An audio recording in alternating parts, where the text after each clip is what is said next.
filled our agenda for the season with some really great speakers. And so I give her all the credit to lining all of our speakers up, but she is away sailing out of Grenada for a while. So it gives me great pleasure to introduce Captain Adam Belshe. He is the captain of the 154-foot luxury yacht Usher. I'm going to leave most of the introduction to him because I think his presentation is to talk about how he came up from a young lifesaver, sailing racer, all the way up to a major big-time captain, cruising all over the world. But I will say, I wonder how many of us have seen Usher sailing around the bay. I certainly have, and me and my guest have always been quite impressed. It's a beautiful boat, and seems a little bit out of her league around our waters, but it's great to have her here. If you have questions, rather than interrupt his talk, if you'll type them up into the chat, and at the end of his presentation, we'll have some time for some Q&A. So with that, Adam, if you would share your screen and take over. See if I can get this right. This is my first Zoom meeting. It's my first PowerPoint, so your patience is appreciated. Let's see here. So, by the way, on the Chesapeake, I am a sailor, and if I do see you guys out there, I swear I try to slow down, and I will always take your transom. So, if you hold your course, I will try to go behind you if I have water. Okay. So, anyways, thank you for having me. It's my first talk I've ever done on Zoom, and I thank Yvonne and Davis for setting this up, and CAPCA. I think it's CAPCA, yeah. And yeah, Yvonne asked me if I could do a summary, if you will, of kind of how did you get from being a kid to where you are right now. So I put together a few pictures, and I'll discuss some things, and then we can talk afterwards. So what you're seeing right now is my grandfather gave me this a long time ago. Just kind of says, you know, I don't know if you read it or not yet. Son, someday you'll make a girl very happy for a short period of time. Then she'll leave you and be with new men who are 10 times better than you could ever hope to be. These men are called sailors. And my grandfather was a sailor. My grandma was a sailor as well.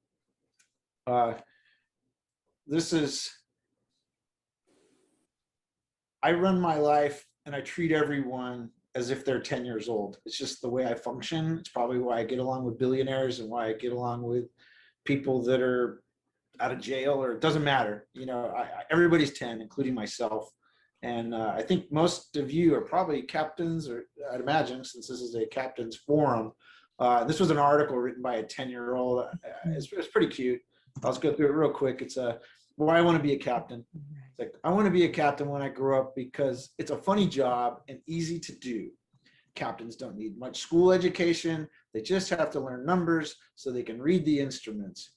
I guess they should be able to read maps so they won't get lost. Captains have to be brave so they won't get scared if it's foggy and they can't see, or if the propeller falls off, they should stay calm so they will know what to do. Captains have to have eyes to see through clouds, and they can't be afraid of thunder or lightning because they are closer to them than we are. The salary that a captain makes, and you guys know this, is another thing that I like. They make more money than they could ever spend. This is because most people think that captaining a ship is dangerous, except captains, because they know how easy it is. There isn't much I don't like, except girls like captains, and the girls want to marry captains, so they always have to chase them away so they won't bother them. I hope that I don't get seasick because I get car sick. And if I get seasick, I couldn't be a captain, and then I'd have to go to work. So it's kind of cute. It's from a 10-year-old, and it was the 10-year-old's view of what they thought a captain would be. And I think it's a good way to live life. I mean, if you can kind of stay 10, then there's like, we're all on equal ground then, you know, we're all kind of doing what we do. So anyways, going forward, how did I start? How did I get in this world of boating? Like anything else, it was a lot of luck and a lot of fate and a lot of being turned other directions that you were heading. But two people that are responsible, for sure, both passed away. But this is my grandfather, Ken, and we didn't have much money. I grew up in Compton, one of the few kids of non-color there, and he would sell shuffleboard tables that were refinished, but he loved boats.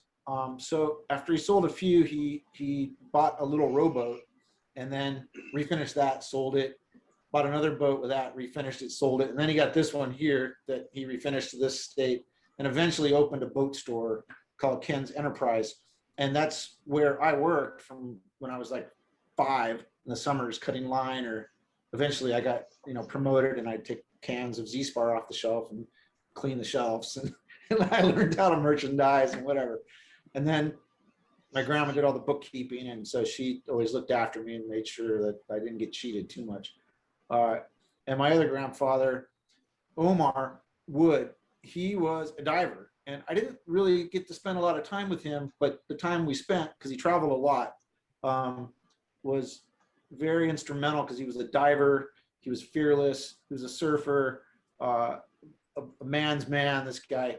And he had a dive shop, him and his friends, in California. And Clive Cussler, I don't know if you knew that is. I didn't even know this, so my grandfather died, by the way. Clive Cussler he writes novels and such, and he has a character in his books, which I didn't know, Omar Woodson, and Omar Wood is my grandfather. So Omar Cussler got a job at his dive shop, and my grandfather was like, "You're overqualified. You can't have this job." And he's like, "No, I need to be here. I need to learn stuff from you. I need to understand." So he would take Cussler on these trips, and he used Omar to give him data to make his stories more real. And so he was in 2 books. He was in The Mediterranean Caper and Raised the Titanic. Omar Woodson is Omar Wood. And he was friends with Jacques Cousteau and all these guys. I didn't know any of this, by the way, till about passed away. He didn't tell anybody anything, but kind of interesting that he kind of played a role in it as well. I'm just now kind of learning about him as we go. So when I was 5, I lived in Compton, and my brothers wanted to learn how to do karate. And so I went to the YMCA with them, and I decided, being around powerboats every once in a while, little ones, I wanted to learn how to sail. So I got on Sabbats, and luckily Alamitos Bay Yacht Club and the YMCA let me borrow a boat, and kids would lend me their boats and stuff and sails and pieces and stuff. I never had one, but I got to borrow stuff, and I started on Sabbats, and I kept sailing, and I loved it. I loved the freedom it gave me. And then from there, I shifted onto lasers and competed on lasers and sailed different places later in life, in New Zealand and places, but always in Long Beach when I was a kid. And from the lasers, I moved, they go, "Hey, this kid's pretty good. So, hey, you can sail on my 24 footer, or Lido 14 actually." And then to a 25 footer, and then onto a 40, and then onto a 50. Then I met some guys, and they're like, "Hey kid, just shut up. We'll make you a great sailor. Listen to us." And off you went. That guy's name was Lowell North and Dick Deaver. I didn't even know who they were. Lowell was like a surfer and a nudist, and Deaver was just kind of a pain in the butt. But they founded North Sails in Seal Beach, where I had shifted to. Really nice guys. I still today sail lasers. I teach my crew. All these guys and girls. They're they come out of school, but they're not sailors. They're educated sea people, but they're not. They don't understand like what head to wind is, or they don't look for current. They don't look for these things. So it's imperative I teach them all these things, because there's nothing worse than somebody stepping off a 150-foot boat and not knowing what the leeward side of the boat is, which it actually happens. So eventually from lasers, I went to ocean racing. This is us going on to Hawaii on Transpac. I'm Medicine Man. I sailed a lot on the Santa Cruz 70s. I sailed with Roy Disney on Pyewacket for a lot of years. I was fortunate enough to be around a lot of good sailors. And during this process, I wanted to be a firefighter. And I had lifeguards and firefighters in my life. So I went to school. I went to the academy. And I sailed on Mademoiselle still too. That's out of Annapolis Yacht Club. I don't know if you know that boat. So I'm still sailing, even though I'm a power boater. Still sailing with the Commodore owns this boat, actually, Ed. I think his family's pretty involved with sailing in the Chesapeake as well, the Hartmans. But anyways, they're very nice. So I got with the Long Beach Fire Department. It took a while. I was with them for a whopping, I think, 3 months. It was about a 3-year process, and we got hired. Then they laid everybody off because the federal government took over. And so now I was in a dilemma, and I was talking to my uncle, and he's like, he was a battalion chief, and he goes, hey, this is the way it is. You can move here or there. He goes, but you love sailing. He's like, you're a medic. You're a firefighter. He's like, you sail on these boats. He goes, what are you going to do 30 years from now when you retire from the fire department? What is it you want to do? It was probably the best question ever. I'm like, well, I want to sail to New Zealand, and I want to go to Fiji, and I want to go to all these places. And he's like, okay, well, why don't you do that now? Why wait 30 years? You know, you did it. You became a firefighter. You became a medic. You just didn't set your goal long enough. You didn't say how long you wanted to do this. So I did. I tried to get on these race boats as the medic, and it allowed me to get on some bigger boats and start moving that direction. First real boat, in my opinion, after all the race boats I got called to go to was Windward Passage. I don't know if you know that boat or not, if you're sailors. Famous boat. A guy named Kevin Yaffe called me up to sail with him. This is in Sydney, Hobart. And I was the youngest guy by probably 15 years on the boat. And after we were done sailing a trip to Hawaii from California, he asked me if I'd stay. You know, hey, would you work full time? I was like, okay. So I sailed with him for 23 years, full time. And we were on Windward Passage, a burger named Invader. This is going through the Panama Canal. I've gone through the canal, I think, about 13 times. I'm not sure. It's a nice lucky number, so I'll just use that. This is Marama up here, which is the Delta, which is the same as Usher. Marama was actually built right next to Usher, which is crazy that years later I'd be on Usher, and I'd actually been in Usher when she was being built. She was called Mr. Terrible. This is in Panama here. That's our sport fish flyer. We did a lot of tournaments and things like that. So I got introduced to the sport fish world along with the super yacht world. They traveled around with us. We went all over the world. We just kept moving. This is in Alaska, and I was lucky enough to be able to have a margaritas from Glacier Ice. We took the float plane over and chopped some off and made margaritas and while we were trying not to hit icebergs. So logistically, when we're there, it's interesting. There's all these fjords. Same with New Zealand, and you can't, as you know, if you want to get from the dock here to one of these places, it might take 3 days or 4 days. So we'd have our little map set up here. It's not a chart. It's my grandfather told me, charts tell you where you don't want to go. Maps tell you where you do want to go. Disneyland gives you maps. You know, sailors look at swirly things and rocks and wrecks. And so we'd get the chart here or the map, and then we would fly in the planes. So we'd take off and go fly to see if places were frozen over or not. Can we get there with the boat? And then if we could, our job was to get out of the plane in the bay, right? And see if the mosquitoes attacked us or not. So we were bait, right? We had if it wasn't too buggy, then okay, yeah, that's a good spot. So that's how we did some of our stuff in Alaska. We traveled through the Marquesas. This is Uapu here. There's still cannibals there, by the way. If you Google cannibals Marquesas, some people got eaten. I think 2011 was the last time. They don't generally eat people there. They're Christian based, but there's a few people still left that could cause trouble. That's where this stuff's all from. That's all. It's all Marquesas. I keep it under the sleeve. Traveled all through French Polynesia, Tahiti, Bora Bora, Marquesas, Tuamotus. I don't know if you're familiar with some of those places. Tuamotus, there's 300 atolls, and I think 4 of them have people living on them. And that's where the Tahitian black pearls actually come from. They don't come from Tahiti. They come from the Tuamotus. Here's going through the canal. Have any of you guys been through the canal? Yeah. Just going through the canal on Marama, on the Delta. It's pretty impressive. It's an amazing feat what they did and for how long ago they did it. There's a guy named Godson on board the boat. He was photographer. This is some of the wildlife we saw. There's actually dolphins in the Chesapeake, by the way. There's an app you can track them. The University of Maryland. We're part of that. We help them keep track of where they're at. Ship's probably stopped. So it's just some of the wildlife that we saw there in Panama, the sloths and the poison tree darts, their tree frogs. And we also saw storms. So it's hard to capture the big waves sometimes. Unfortunately, there was plenty of them. So we got one on this day. It was about 12 hours of pure hell. We're about 35 feet up. And this wave here, as you can see, you still can't see the top of it. The forecast, what we were seeing, they said somewhere between 45 to 60 feet. And I believe it. It was terrifying. I promised I'd never sail again after that day. And so did a couple of other guys, but then somehow you forget.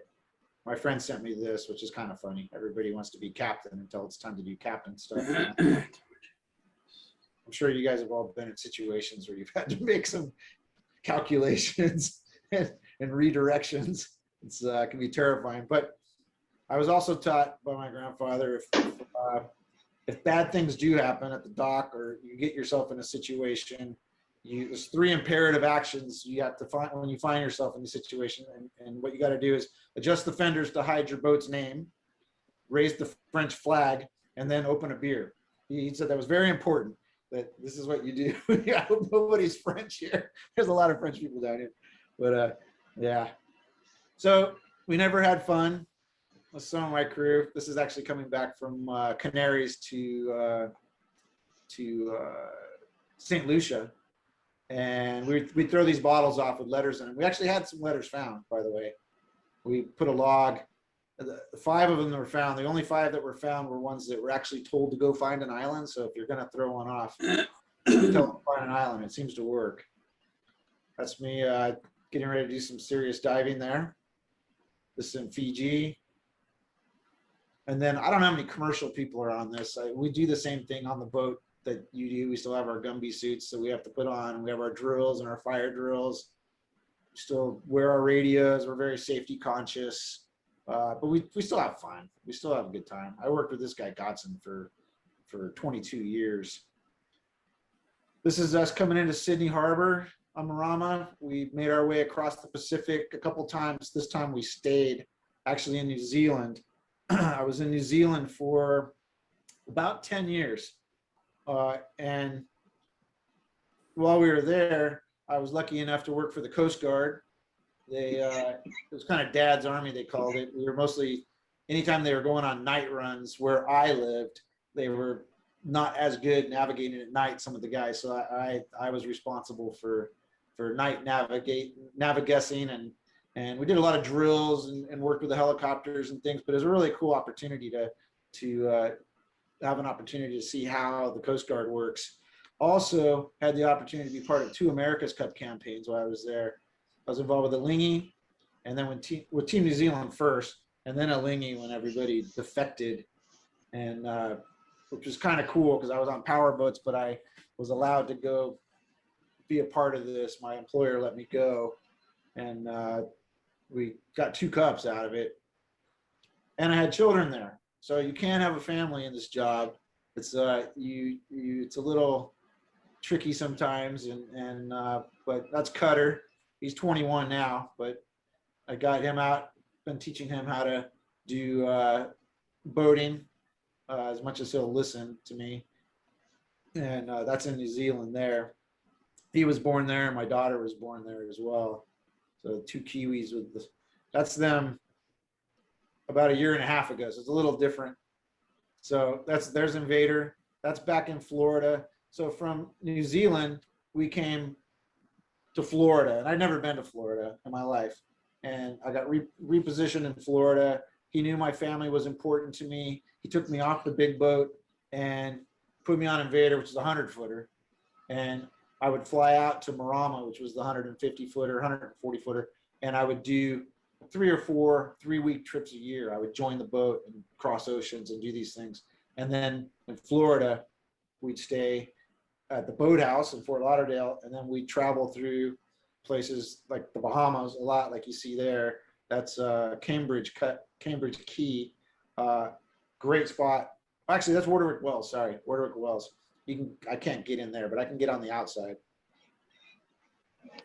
Over to the Azores, our normal routes would be Bahamas, Bermuda, Azores, Canaries, back to the Caribbean, and then back around to the Bahamas and back to Florida. That would be a normal year for us when we were staying in Florida. We did that for about 3 or 4 years. There's some of the stuff, just pictures coming in and out of Florida on our sport fish, coming into St. Lucia. And then after 23 years, that was it. The program was closing down. So it was kind of all of a sudden, really. And it was like, so then I'm put in a position as part of the journey. Okay, can I retire? Yeah, this is about 2 years ago now. Can I retire? Sure, but I'd get bored, and I love boating, so I was going to babysit boats and do deliveries on boats. You know, you can do that, as you know. One of the gentlemen I was just talking to is getting ready to go show somebody how to sail down in Fort Lauderdale, so you can go do this thing. So I was kind of getting my arms around being retired and getting ready to do that sort of thing, and then this thing showed up. It kind of affected a few people's lives. It still is.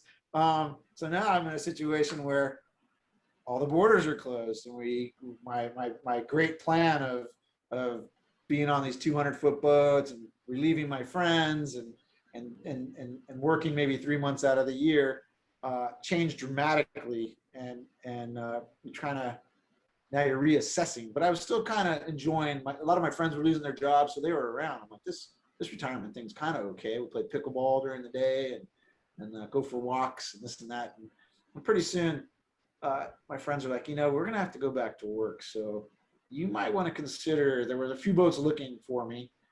Usher was one of them, and they said you might want to consider going back to work for a little while. You can go hide on a boat somewhere.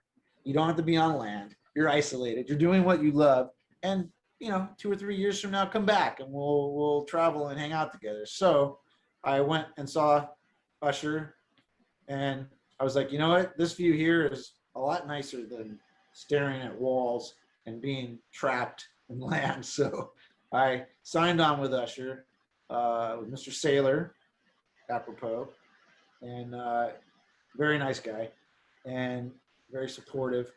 And off we go. So this is Usher here. This is one of our 35-foot tenders, the Scout. So we're training kids on the Scout, and we're training them on Usher. We've got a 60-footer as well, the Splinter it's called.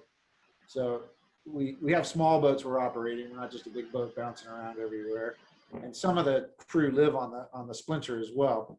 So I joined Usher, and he told me he's got a house at this place called Whitehall Bay, and he was explaining to me how he was going to build a dock and how we were going to get in there. But most of you probably know where I'm sitting right there on Usher, the charts say 1 foot, and it was 1 foot. People were sitting there with their lounge chairs. So we got together with I think it was the Chesapeake Bay Society, and we worked with them, Coast Guard, started dredging all these things.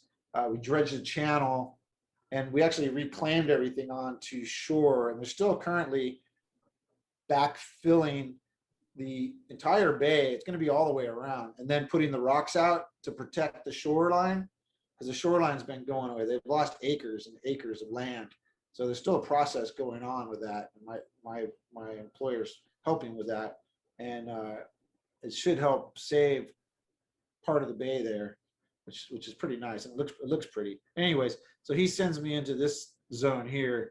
On this day was the first day we came in. We didn't have any marks. We didn't have any nothing to tell me where was trouble. And I remember the CFO of our company, he was standing on the end of the dock there, at the end of the pier or whatever that thing is, the rocks there, and he's just like, holy S, this is crazy. What are you doing?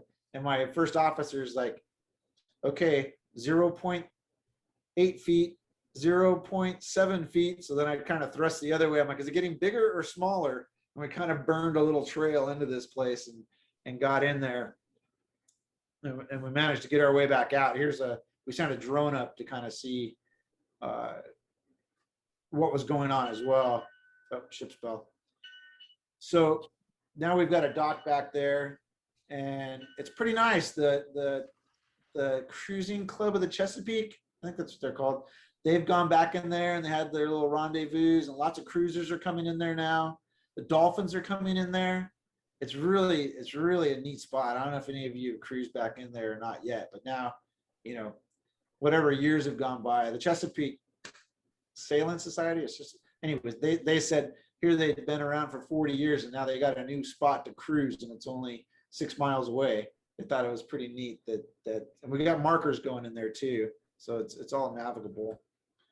This is in the back here now. This is kind of where I live. That's our base when we're not in Annapolis itself, downtown. And all the shoreline here, all this is from what we dredged out. We've all reclaimed it and retained it. My old firefighting job, I still use those skills and I try to tie in with the local fire departments. I have them come out to the boat. We coordinate with them. If there's any sort of if there's some sort of a rescue that has to happen or something in that area where we're at, we have offered our assistance to get people to a hospital quickly. We've got a couple boats that are smaller and stable that can do 50 knots. I can get, if I don't use the 6 mile an hour zones, when you're coming in, I can get from Whitehall Bay to the fuel pier in Annapolis in 7 minutes. So it's a lot faster than trying to drive off Holly Beach Farms Peninsula. So it's kind of cool. These guys have been working with us. The Anne Arundel Fire Department, they come, they use our dock. We've been setting up some stuff to help fight fires around the bay there and everything, which is, it's kind of nice to be able to use the firefighting again to bring it back in. Here's coming into Annapolis. It's where, I don't know how many people have been in there. There's Steve, the dock master, and we try to stay there as much as we can. However, now that we've got the house and the dock the other side of town, we're kind of staying back in the bay in Meredith Creek. So on the Chesapeake, we try to go everywhere we can. This is remember when that hurricane came through, I think 2 years ago? We had to go hide back here. We hid right behind the Wisconsin, and it's a pretty cool little spot there. But it was that tree actually fell off the roof there and hit us. But so we spent our time. Some people wonder what we do. We spent our time cruising the Chesapeake, and then we're in Miami. This is where I'm currently at right now. So this is our base in Miami. We do charters, but not very often. This is the owner's boat, so he doesn't have us chartering too much. Most of the time he has his family. It's not a big party boat like it used to be. He has his family come out. The nieces and nephews will run around and jump around on the bouncy castles, and we try to teach them how to be safe boaters. Some of them actually want to know. They're actually into it, which is kind of cool. We'll assign some of the kids to us, and they'll learn anything from checking batteries to how to work fire extinguishers, life jackets, some basic navigation. We kind of keep them with us, and we'll teach them how to be better sailors. Their last name's Sailor, so it's kind of like, There's the old Splinters. That's our Hampton 56. And we have a couple crew that live on board that boat. It follows us everywhere we go. And it carries all the toys, carries the jet skis and the kayaks and just all the toys live on that. And it also carries some spares. And it's a good training boat. So yes, so we cruise around Bahamas, Chesapeake. There's more Bahamas there by Staniel Key. And this is it's my security camera. I kind of share with my friends every once in a while. What does your security camera look like at work? We got generally we're in the Bahamas. We got lots of sharks behind us. You always have to think twice before you jump in the water at night. make sure the coast is clear and the chef's not throwing food over down the drain. This is pretty much living quarters here. It's not super glamorous. Most of the crew, that's the crew area. So when we are living on board and underway, that's where we hang out. That's where we eat our meals. That's where they fold the laundry. You got your washer and dryers back here. I know we're not family, but we spend a lot of time together, and so we try to celebrate things like Christmas or Hanukkah, whatever whoever's celebrating what, because we're away. Most captains know that in the holidays you're not home usually, so we do try to take care of each other, and you have to be. It's kind of a funny thing, there'll be bras hanging up down there and things, and you just kind of have the blinders on because it's just one. You got 10 people living in a small space, so you just kind of turn your brain off and try to be respectful of each other's space and problems. People have problems, and people deal with family. Most of us have dogs that we don't get to see all the time because we're gone, But that's what the crew area looks like there. And yes, sometimes we have big parties, and the boat's full of crazy people. This when they were filming Entourage here. It's a film that was supposed to be in Ibiza, but it was here in Miami Beach where they actually filmed it. It's like the lead-in thing is Usher, and they're walking through the boat, and yeah. So that's basically my journey. It's not a super long story. I wasn't sure what all to say, but it's going to leave us more time for questions. This is just a brief overview of which picture you guys like, so I can put that on there. I'm open for lots of questions, so I'm looking forward to hearing what they might be. And I plan on being here for a while. I told Mr. Sailor I'd be here probably. He asked me if I'd retire with him. So he said, I don't know when you're retiring, but I hope it's with me. So that tells me as long as my girlfriend can tolerate it, I'll be here at least another 5 or 6 years or so, enjoying the Chesapeake and enjoying cruising, So thank you for your time. Any questions about anything? Well, thank you for your time. You're the one offering a lot more than we are. So I get bored. You've whetted a lot of appetites, I think. So just some of the questions that have come in from the chat. Okay. I'll start with one of the most obvious. Why aren't you a member of CAPCA? You're sailing around. You obviously got a professional captain's license, and you're in the Chesapeake area. So that's a great question. I don't know. I didn't even know it existed. Somebody called me.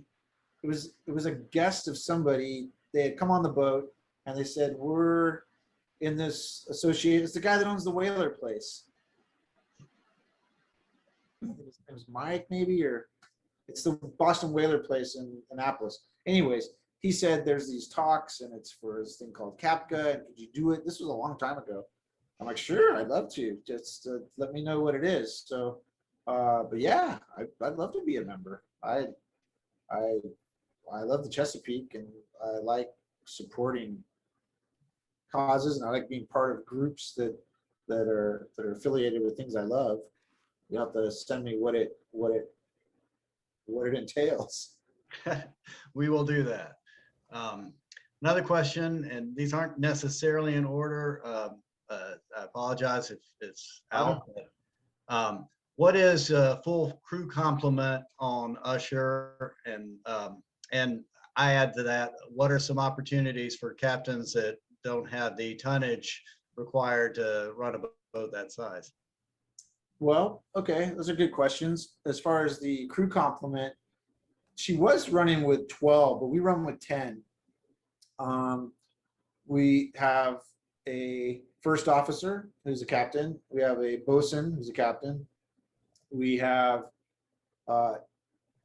another deckhand. We had 2, but now we're actually at 9 right now. We're getting ready to go to the shipyard, so 1 left, and so it actually works out. But usually 2 deckhands.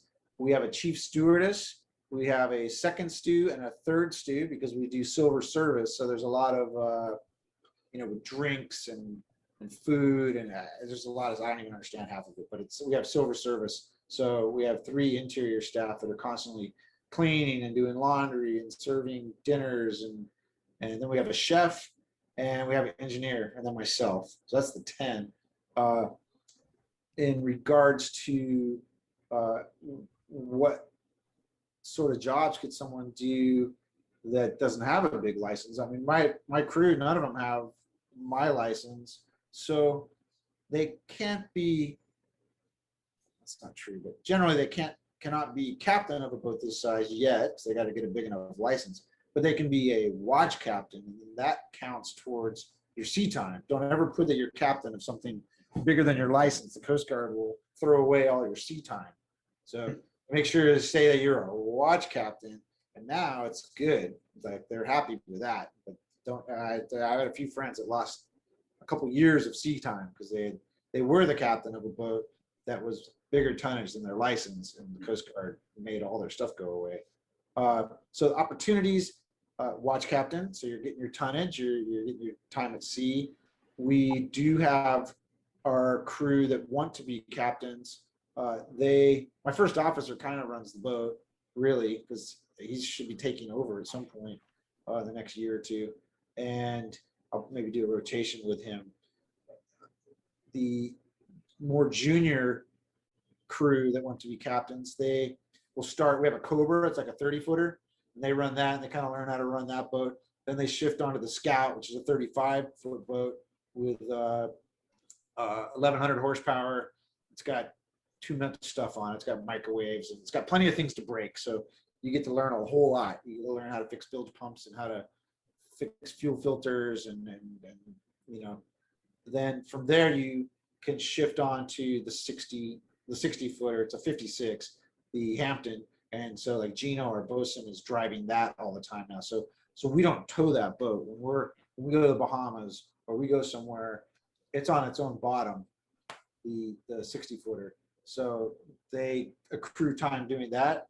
But we also have, like in this photo here, we have 2 of these 88 Warrens, which are crewed, and my crew can go on those and do charters and get time on 88-footers. We have the 70-foot Azimuth. They can do the same thing on that. And yeah, so the tonnage on this boat's better to get a bigger license. So being a watchkeeper is more beneficial to being able to run a boat like this eventually. I don't know if that answered the question or not, but I think so. And some additional questions have come in related to that, so I'll try to group a couple of together. First off, what license or certificate do you have, and is it better to have a U.S. Coast Guard license or something more international like an IYT or RWA certification? well, as you all know, this industry is vast, right? There's so many directions you can go. I'm a U.S. citizen on a U.S. flag vessel, so having a U.S. Coast Guard license is beneficial for this program. You need to be a U.S. citizen to work on board, and you can have a Yachtmaster's ticket, and that allows you on some of the other white boats like the Cayman flags and those sorts of things. My entire career, this is year 35, full time, it has been on U.S. boats. So I have a U.S. Coast Guard ticket. It's a 1600. I don't want any bigger than that. It's 3000 international oceans. I'm a rescue diver, paramedic, probably some other things I forgot, but we're always going to school. Now my job really is managing expectations, including my own. But yeah, I guess I like the commercial license. With the Jones Act, you have to be an American and to be on these American boats, and so it does. I guess it's kind of a niche, or a niche, if you have that. because a foreigner cannot take your job on a U.S. boat.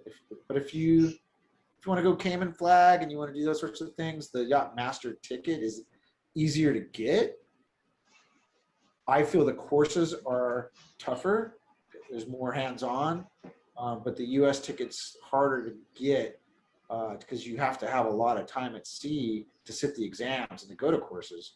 You know, you can get a 200-ton yacht master with 90 days at sea, where you have to have, I think it's 170 days logged at sea to even get your 100-ton. You know, I have to go back and look at the licenses, but time at sea. But the U.S. Coast Guard tests aren't as difficult, in my opinion, because they believe, okay, you've got all this time in, you've done some stuff now, you know. Whereas the yacht master stuff is more hands-on, which makes more sense. It's more practical. You actually got to go drive a boat. You got to do dead reckoning, and you got to do things even for the lower level licenses to show that you can not only do it on paper, but you can do it in real life, you know. But so if you're going on U.S. boats, U.S. tickets better, in my opinion.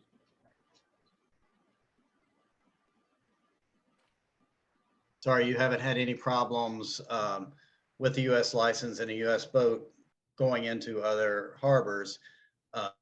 There was a specific question about what flag you were flying when you went into Sydney.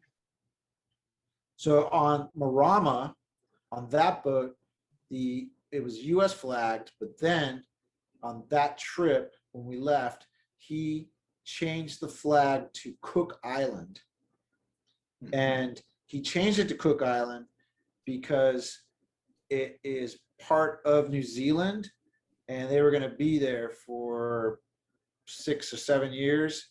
And this is a different owner now, not Mr. Saylor. And so he set up the banking and the insurance and everything in New Zealand through Westpac. And then he could hire local New Zealanders.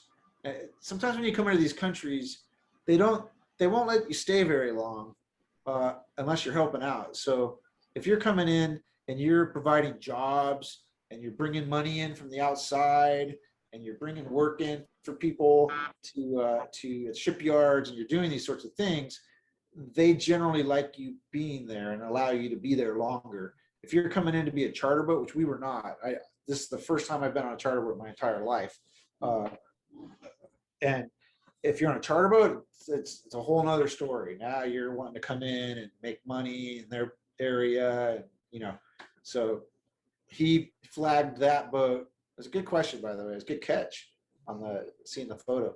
He flagged that boat Cook Island for those reasons. One, he wanted to be, and that boat was called Marama, which in Maori, which is the New Zealand native people, it means the moon, you know. It means like the full moon. And in Fiji, Marama means the matriarch, the woman of the village, the main woman, you know. So it was not only named to suit that part of the world, the South Pacific, but it was flagged to spend that part of the journey there, to be just easier all the way around. Interesting. Yeah, and I think that is quite a different approach to coming in as your own boat to stay there a while versus bringing in the competition. So.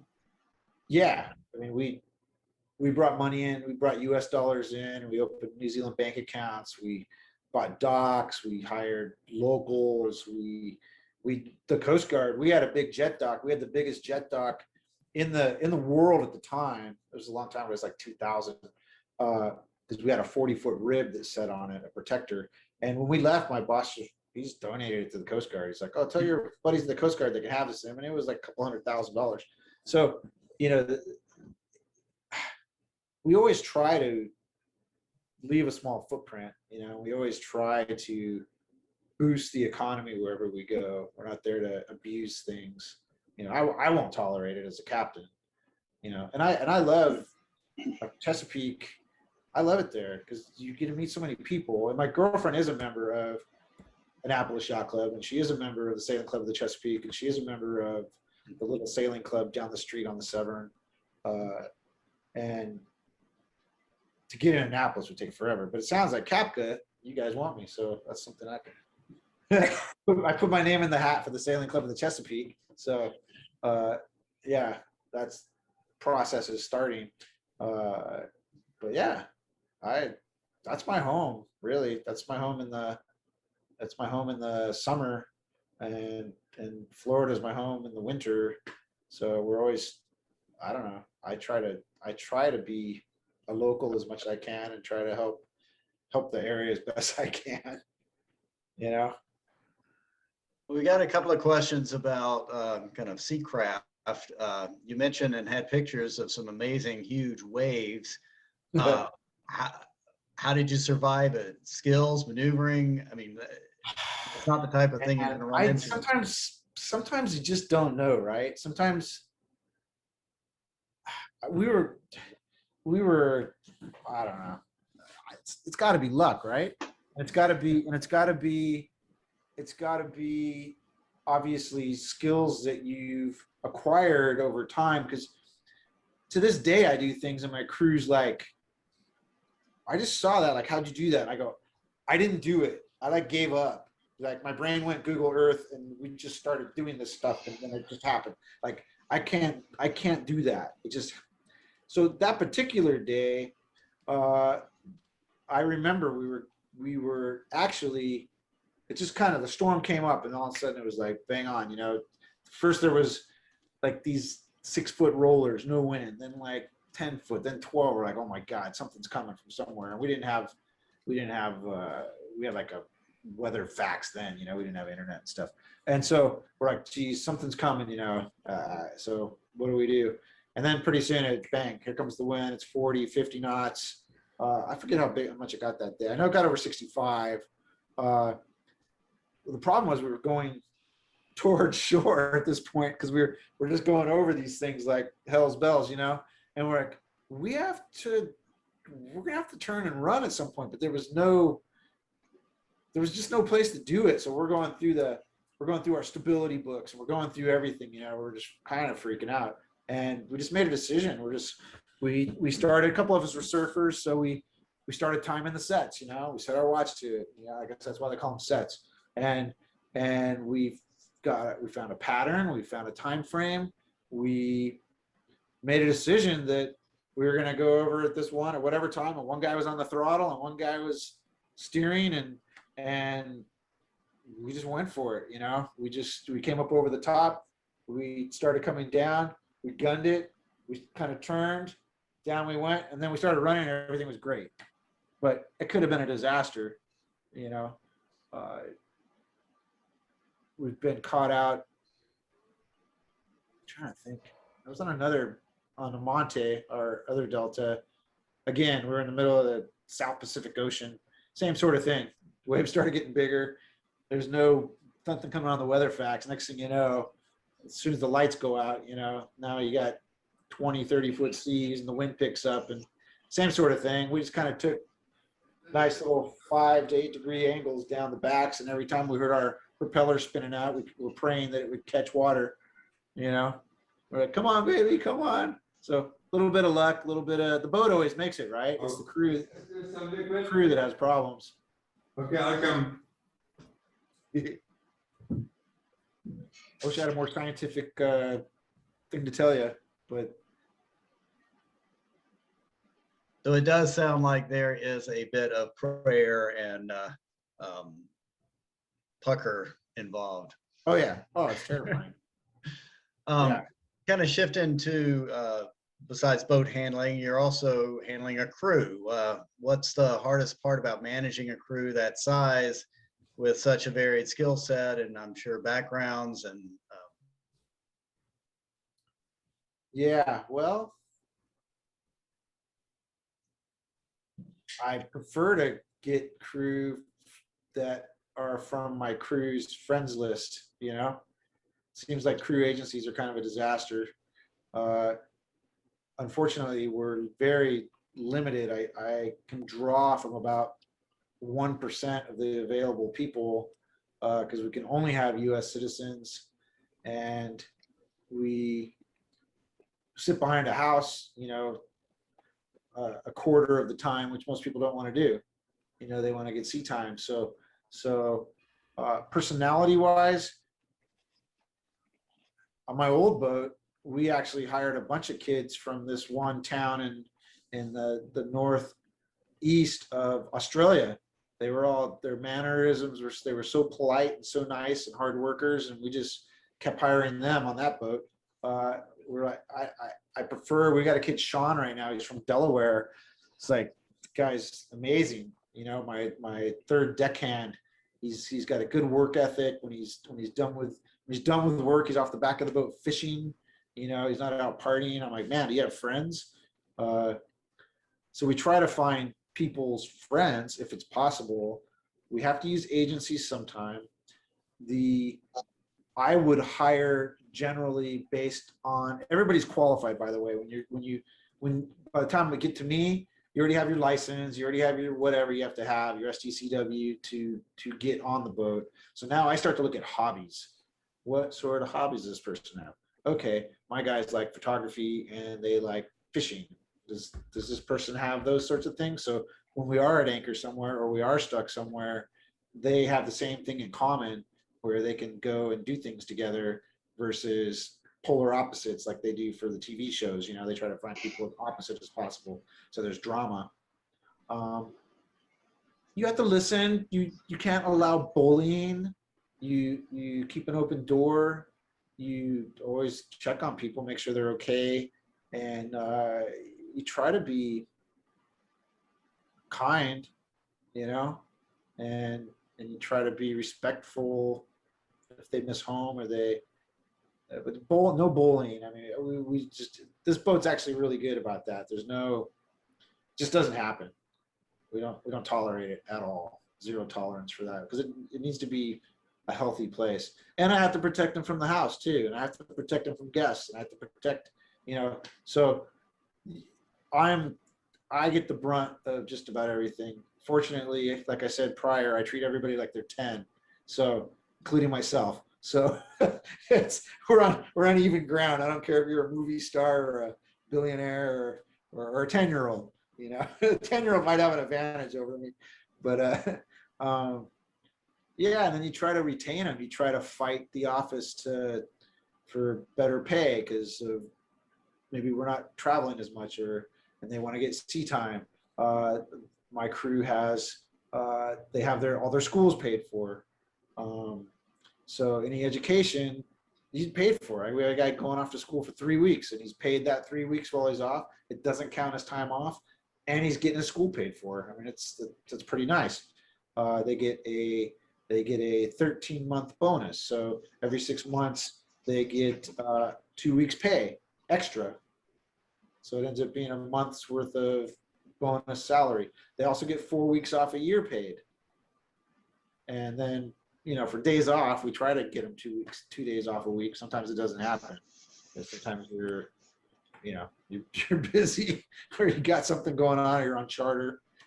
But yeah, it's, you have to be a bit of most of my classes these days are, about listening and about trying to understand different cultures and trying to make the little pieces of the puzzle fit. It's I guess that's one of the hardest part of the job. Is it's like that game Tetris. These things keep falling, and you're trying to make them go in the right spot before there's the disaster. But I don't know. I seem to be suited for that. And then I try to surround myself with people that have superpowers. So that's my superpower, is finding people with superpowers. So everybody on the boat's got their superpower. Some of them are really good at making videos. Some of them are really good at medical stuff. Some of them are really good at fixing things. Some of them are really good at weather. Like, everybody's got their weaknesses and everybody has their strengths. And you kind of try to build that way as well, if you will, if it's possible. Hopefully that answers the question kind of. Well, we tend to forget that a big part of your job is not running the boat, is running the people. I wish it was running the boat. My God, the times I was like, I just wanted to go, And then I got my first officer that he needs time too, right? So like, okay, we're going. It's like, do I take this out of here where we only got 1 foot under us, or do I let him have a go? You know, and do I walk him through it? Like, okay, be a sailor. You know, I make everybody sail, by the way, so they know, like, okay, get your bow here. The wind's coming this way, so it'll help you turn. Watch the elements, watch the buoys, watch the current, watch these things. These are all working in your favor or against you, but you need to pay attention to all this because you can get in a lot of trouble real quick with a boat this size. And I've got 8,000 horsepower, so you can't. I can't. If I put in the detent, just one engine, I'm doing 8 knots. So it's Hard to go slow. I sail a lot. I do. I sail a lot. I probably sail 20% of the time. Well, that brings up another question. How do you prepare to enter a small harbor or a small waterway that you've never been into before in a boat that size? Well, there's lots of different things you could do. First you got to get scared. Once you're scared, then you start studying things and you start paying attention. My grandfather always said that fear is your brain telling your body to prepare for something it doesn't understand, or the other way around, your body telling your brain to prepare for something it doesn't understand. So, you know, you start getting, I was terrified to go into Annapolis the first time. I'd never been in there. I was like, oh my God, we've got all these boats on moorings. We've got this wall here with the Naval Academy. There's fog. There's, you know, all these things. But now it's like, I love going in there, you know. I'll go out of my way to go around there going home sometimes just so we can do like a little tour of the harbor. But you have to go slow. Sometimes you can take a smaller boat in and have a look, you know, and run things. Like when we were in the La Trappe off of the Chop Tank, I mean, there's no water there. And I got those 2 towers you come in and it's got it's shoaling. And I literally was dragging one part of my boat over the shoal a bit out of gear while I have the other propeller going. The boss is like, hey, and how did you get through this? Like, how'd you do that? You know, and have you seen M3, the boat M3? They travel with us a bit too. They're a big boat. Yeah. Like they're pretty good friends. Nice people. And they're like, how did you get through there? I'm like, I know the current was pushing me this way.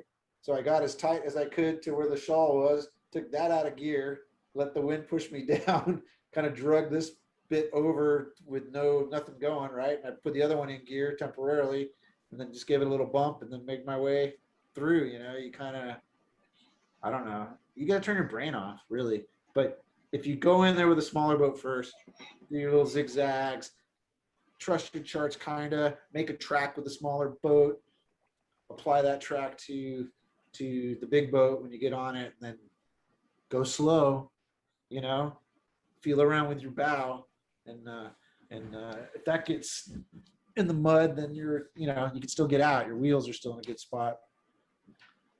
But I don't know. That's kind of some of the stuff I do. In Fiji, we used to, the back of the Asawas, the charts, everything said PA on it. I mean, they were actually drawn by Captain Cook, and the boss used to ask, what does this mean, PA? I said, it means you're not insured. He goes, what?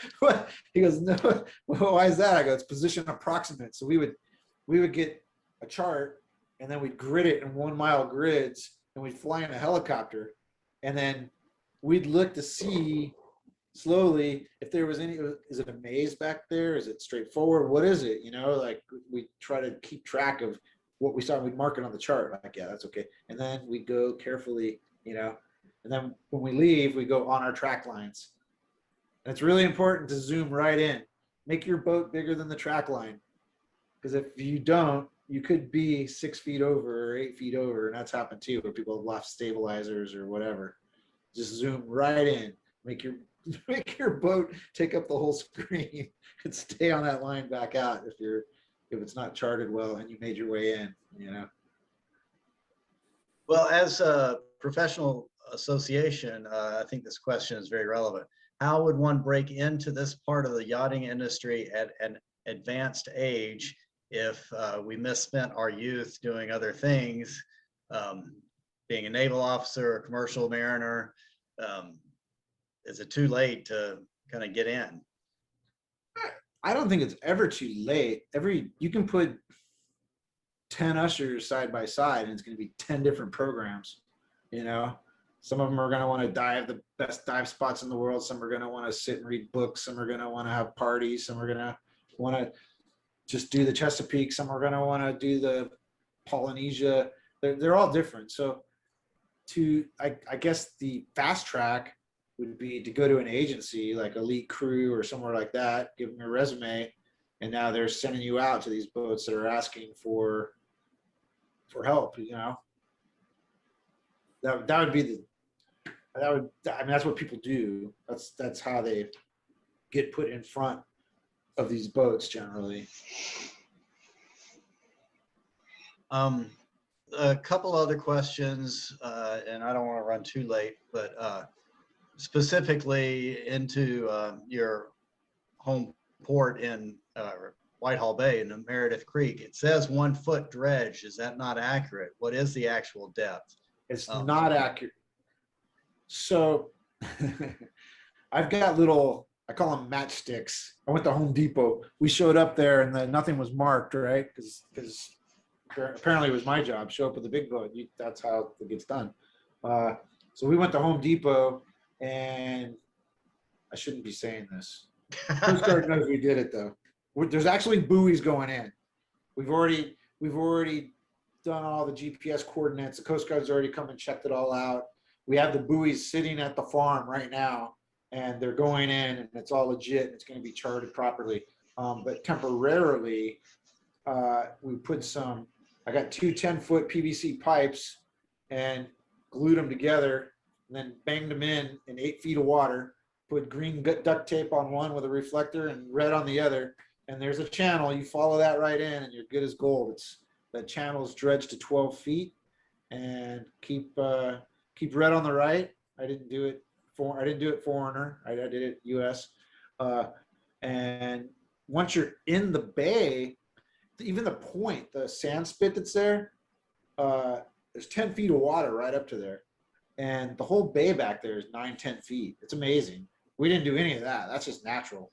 It's just a cut through there. So you'll see, if you come into the bay, you line up on our mooring buoy. We have a mooring buoy. Like, you're going right to the back, right towards the house, the big farm there. And mooring buoy, you go leave at the port or starboard, doesn't matter. And then you'll see the matchsticks. You kind of line up on a cypress tree there, and you'll see the markers. And then just leave, red right.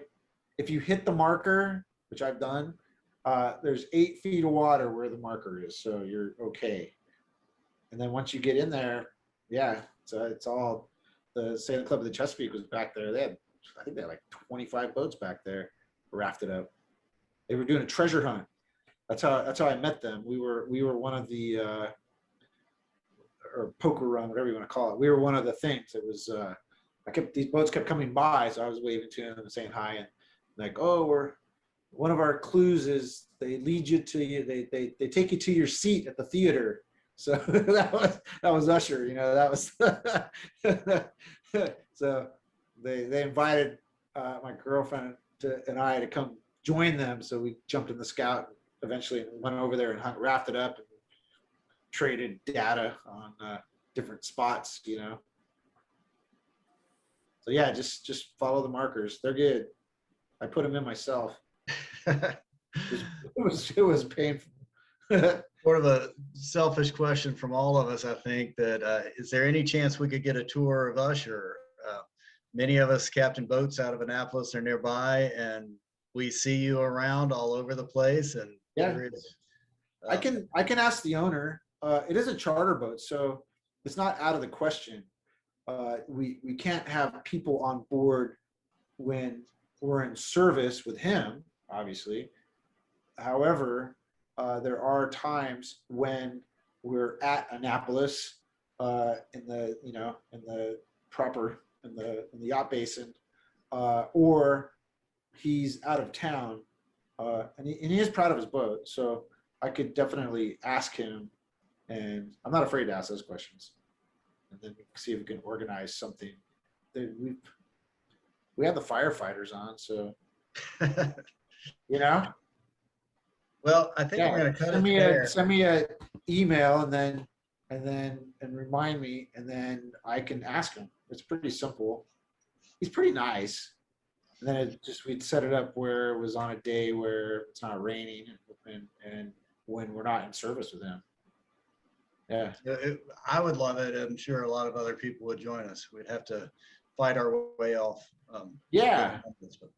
Yeah. It's a cool boat. The engine room is amazing. I forgot to put a picture of that in there. Yeah, that's what I'd really love to see. And the last question you answered actually before we started, but not everybody was on. Have you motored up to DC, up the Potomac? I have not, but Usher has been up there numerous times. However, everything changed with COVID, so he bought property in Holly Beach Farms is one, and also a place called Y Hall, which is at the top of the Y River. And Usher goes all the way to the top. We go all the way, plenty of water, all the way, plenty of water right to the rocks. So he's really kind of, New Zealand would say they mucked in, you get your gum boots on and you get in the mud. And he loves it. I mean, he walks around, he's trying to improve it. He tries to preserve the homes, he doesn't tear them down and make, he likes the history. If you go into the Holly Beach farmhouse and you go up to the attic, there's all these eaves, I guess that's what you call them. They're these little walkways you can look out over the bay and whatever. And it's all, there's no pictures of him and his family there. It's all the original people.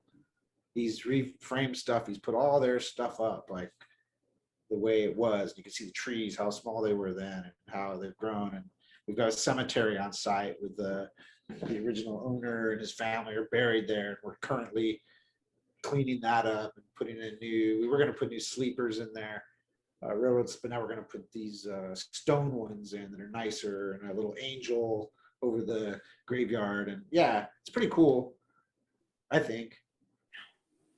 Well, I want to, on behalf of all of us here at CAPCA, I want to thank you for your time. And if you will email me your mailing address, I don't know if you can see it. We'll send you one of our CAPCA mugs. Okay. Thank you very much for your time. So cool. Well, it was nice meeting all of you. And I can't see if I put anybody to sleep. Hopefully not too many people. And yeah, we can do it again. We can narrow the topic on something if it's a cruising area, it's in the South Pacific, or if it's I don't know. I have no idea what. There's lots of different things, but yeah, I do appreciate it. And for some of the people that, some people are struggling economically with things too, and it's hard to see sometimes these big boats coming through, and it's just, my previous boss, just so you guys know, he owned Bear Paint, and he invented color matching, and he invented 409, the cleaner. But when he was in his 20s, late 20s, he was broke. Like, he lived in a station wagon with his kids and his wife, and he became a billionaire, working hard and lots of sacrifices. He actually said he went to Vegas a couple times and put payroll on red or on black, otherwise the company was going to be closed, and got through it like crazy.